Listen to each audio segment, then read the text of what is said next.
hơi nhất dòng thật tử mà nó ở cấp thành sai ơi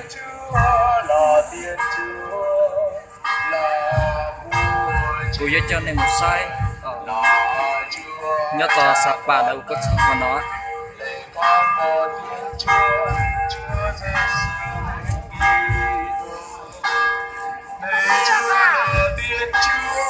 là chiến thiên chúa là con đứa chúa cha chúa xóa tội trần gian xin thương xót chúng con chúa xóa tội trần gian xin nhậm lời chúng con cầu vâng chúa từ bên những chúa cha để thương xót chúng con vì lạy chúa Giêsu Kitô chỉ có chúa là đấng thánh chỉ có chúa là chúa chỉ có chúa là đấng tối cao cùng đời chúa thánh thần trong vinh quang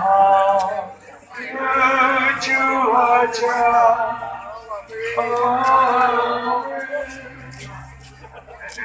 chúng ta dâng lời cầu nguyện lạy Chúa đã sai con một Chúa là nguồn ánh sáng thật đến soi chiếu trần gian làm cho đêm cực thánh này bừng lên rực rỡ xin cho chúng con ngày nay ở dưới thế được mầu nhiệm Giáng sinh soi dẫn mai sau cũng được cùng con một Chúa hưởng vinh phúc trên trời.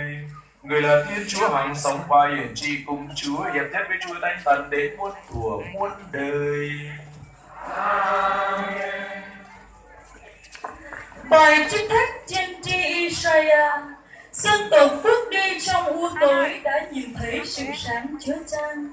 Sự sáng đã bùng lên trên những người cư ngụ miền thâm u sự chết. Chúa đã làm cho dân tộc nên vĩ đại, há chẳng làm vĩ đại niềm vui.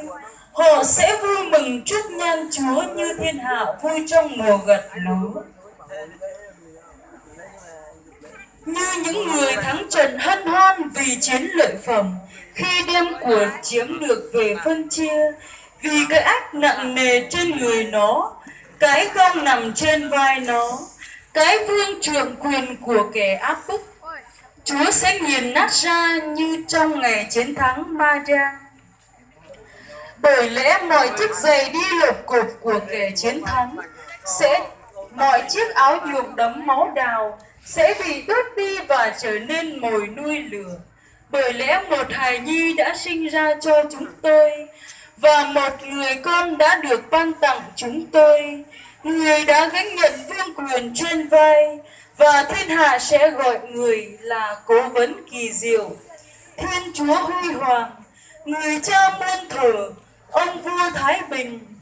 Người sẽ mở rộng vương quyền, và cảnh thái bình sẽ vô tận.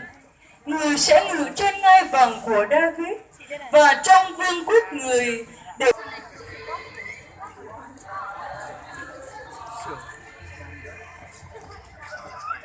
nào hát lên một bài ca.